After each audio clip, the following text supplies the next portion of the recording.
एक जहाज जिसे कभी न डूबने वाला जहाज माना जाता था, पर वो अपनी पहली यात्रा में ही डूब गया।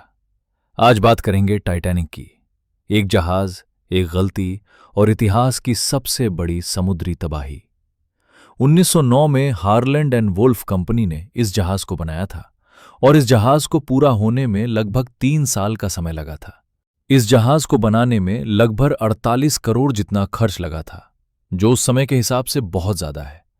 इस जहाज की लंबाई तकरीबन 269 मीटर और ऊंचाई 11 मंजिल जितनी और वजन लगभग 52,000 टन था।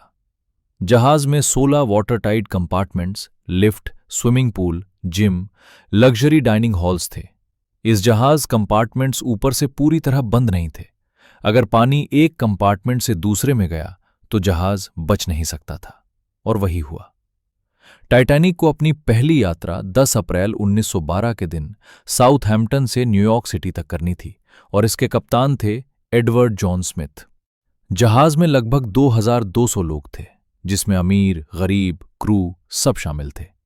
कंपनी ने जहाज के कैप्टन को जहाज को फुल स्पीड से चलने का निर्देश दिया था, ताकि टाइटैनिक टाइम से पहले पहुंचकर यात्रियों और मीडिया को हैरान कर दे। 14 अप्रैल 1912 रात का समय था और जहाज अटलांटिक सागर में अपनी फुल स्पीड से आगे बढ़ रहा था। घना अंधेरा था और आसमान में चंद भी नहीं था, जिस वजह से कैप्टन के आगे का कुछ दिख नहीं रहा था।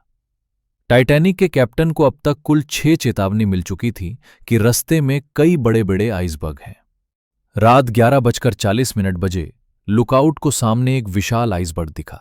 इसके बाद तुरंत स्टीयरिंग घुमाया गया, इंजन को पीछे की तरफ घुमाया गया, लेकिन बहुत देर हो चुकी थी। टाइटैनिक आइसबर्ग से टकरा जाता है और जहाज के साइड में छेद हो गया और पानी नीचे के कमरों में भरने लगा। टाइटैनिक अब बच नहीं सकता था। टाइटैनिक में लाइफ बोट्स थीं सिर्फ 1,200 लोगों के लिए, जबकि जहाज में थे 2,200 से ज्यादा लोग थे। कई बोट्स तो आधी खाली ही उतार दी गईं टक्कर के बाद। आगे का हिस्सा नीचे गया, पीछे का हिस्सा ऊपर उठा।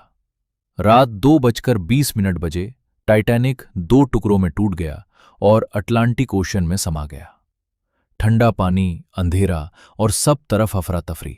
इस हादसे में 1,500 प्लस लोग मारे गए, ज्यादातर हाइपोथर्मिया से। मदद बहुत देर से पहुंच। 1985 में टाइटैनिक का मलबा समुद्र के 3,800 मीटर नीचे मिला। आज भी जहाज धीरे धीरे गल रहा है। बैक्टीरिया आयरन को खा रहे हैं और शायद कुछ दशकों में जहाज पूरी तरह खत्म हो जाएगा।